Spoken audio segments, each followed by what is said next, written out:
Hello everyone, welcome to my YouTube channel Payel recipes and blog. কেমন আছে সবাই? আশা করি সবাই ভালো আছে, আমিও ভালো আছি। তো এই যে দেখছো আমি হাঁটছি, হেঁটে হেঁটে কোথায় যাচ্ছি? তো হেঁটে হেঁটে যাচ্ছি আজকে সবজি বাজার করতে। মানে অনেক দিন পর আজকে সবজি বাজার করতে যাচ্ছি, বাড়িতে কিছু সবজি নেই। তো ভাবলাম আমি চলে যাই সবজি আনতে।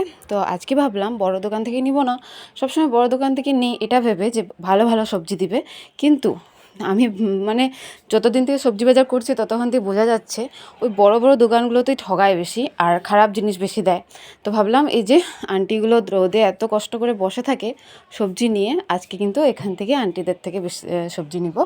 তো আমি যখন হেঁটে যাচ্ছিলাম আন্টি দেখিয়ে বললো আমাকে এদিকে আসো এদিকে আসো, মানে এখান থেকে নাও। তো আমার এরকম আন্টিগুলোকে দেখলে না খুব কষ্ট লাগে, মানে এত কষ্ট করে না, আমরা তো কষ্ট করেই বড় হয়েছি, এই জন্য এগুলো দেখলে না খুব কষ্ট লাগে। তো ভাবলাম আজকে ওদের থেকেই সবজিগুলো নিব। তো কী কী সবজি নিব আমি কিন্তু নিচ্ছি, আর এখানে কিন্তু এরকমভাবে ক্যামেরা করা যায় না, ভাববে আবার কী ক্যামেরা করছে। তো আমি লুকিয়ে লুকিয়ে একটু একটু করলাম, পরে দিয়ে তোমাদেরকে বাড়িতে গিয়ে বলবো কী কী সবজি নিয়েছি। তো সবজি টবজি নিয়ে নিয়েছি। আর সবজি নেওয়ার সময় কি, যে আন্টিটা থেকে সবজি নিচ্ছিলাম সেখানে ছিল না বিটরুট, আর বিটরুট আমার মানে নেওয়ার ছিল মেয়ের জন্য। তো আমি কি করলাম, যেখান থেকে আমি সবজি নেই রোজ আঙ্কাল একটার থেকে, তো ওখানে গিয়েছি, ব্যাগ ভরা সবজি দেখে আঙ্কালটা রাগ হয়ে গেছে, বলছে কোথা থেকে সবজি নিচ্ছ, এখানে আসোনি আমার কিনে সবজি নিতে, কেন কী হয়েছে? আমি বললাম না না, ওই যে আমাদের বাড়ির সামনে থাকে একটা আন্টি, ওই আন্টিটা সবজি দোকান নিয়ে বসেছে, তো ওখান থেকে নিলাম, না হলে আমি এখানেই আসতাম। এমনি এমনি মিথ্যা মিথ্যা কথা বলে দিয়েছি। পরে ভাবলাম যে মিথ্যা কথা না বললে তো ও আঙ্কালটা খারাপ লাগতো। তো যাই হোক সবজি নিয়ে চলে আসলাম বাড়িতে। আর কি কি নিয়েছি, এই যে পালং শাক নিয়েছি। পালং শাকটা ঠান্ডা গরম দিনে খাওয়াটা খুব ভালো, বিশেষ করে বাচ্চাদেরকে পালং শাকটা বেশি খাওয়াতে লাগে, তো ওর জন্য এনেছি। আর সবাই খাবে, এতগুলো তো ও খাবে না। তারপর গাজর এনেছি, আর গাজরও খুব ভালোবাসে আমার সোনামণি, আর ওকে খাওয়াই গাজরটা। বিটরুট, এই যে বিটরুটটার জন্য আমার আঙ্কেলের কাছে যেতে লাগলো। বিটরুটটা আমি রোজই খাওয়াচ্ছি ওকে গরম দিনে কিন্তু বিটরুটটা খেলে পেটটা ঠান্ডা থাকে, আর বিটরুটটা কিন্তু অনেক ভালো শরীরের জন্য, রক্তও হয়। তারপরে এনেছি এই যে সাজনাও এনেছি, আর আমার সোনামণি এই যে দুষ্টামি করছে আমার পিছনের দিকে।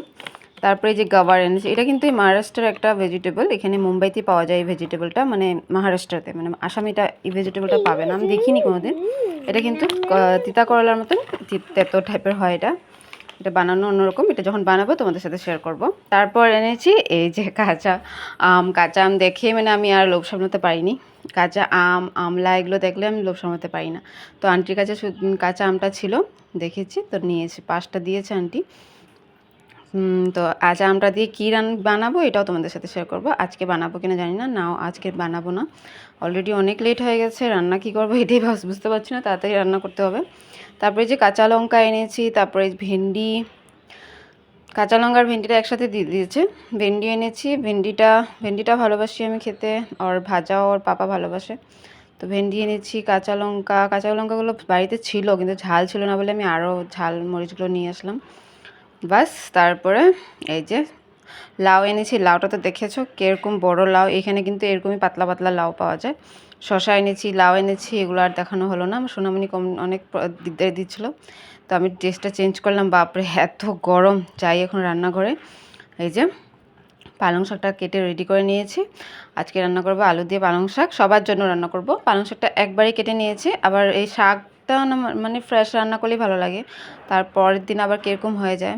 তো এই যে রান্নাগুলো বসিয়ে দিচ্ছি, প্রথমে পালং শাকটা রান্না করব, রসুন, শুকনো লঙ্কা ফোড়ন দিয়ে, রসুন পালং শাকের যে কোনো শাকের মধ্যে রসুন দিলে খুব ভালো লাগে।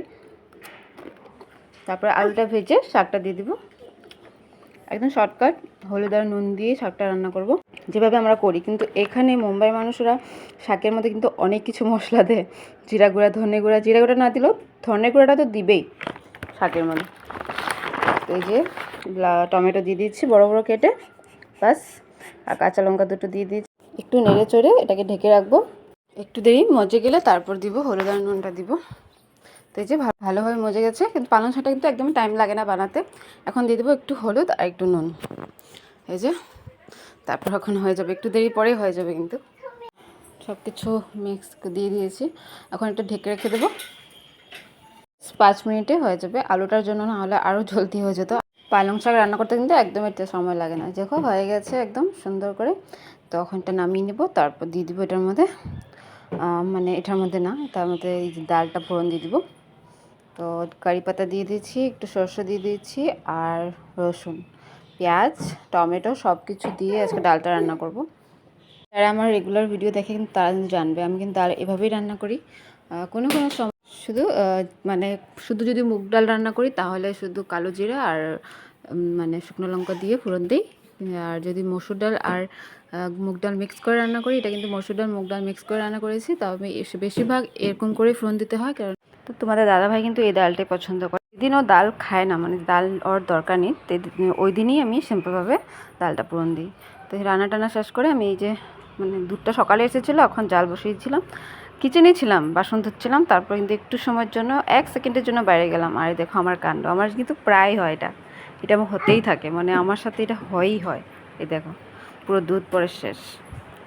তো খাওয়া দাওয়া করতে বসে গেলাম, স্নান টান করে নিলাম, একবার সকালে স্নান করেছিলাম, আবার স্নান করলাম। এত গরম, রান্না টান্না করার পর যে স্নান না করলে একদমই ভালো লাগে না। তো এই যে শুটকি ভর্তা করেছিলাম মানে গতকালকে, ওটাও করেছি, ওটাও নিয়ে নিয়েছি। পালং শাক, ডাল সবই নিয়েছি। ডালটা কিন্তু ধনেপাতা দিয়েছি, খুবই টেস্টি হয়েছিল, ভালো হয়েছিল। তো এই যে খাচ্ছি।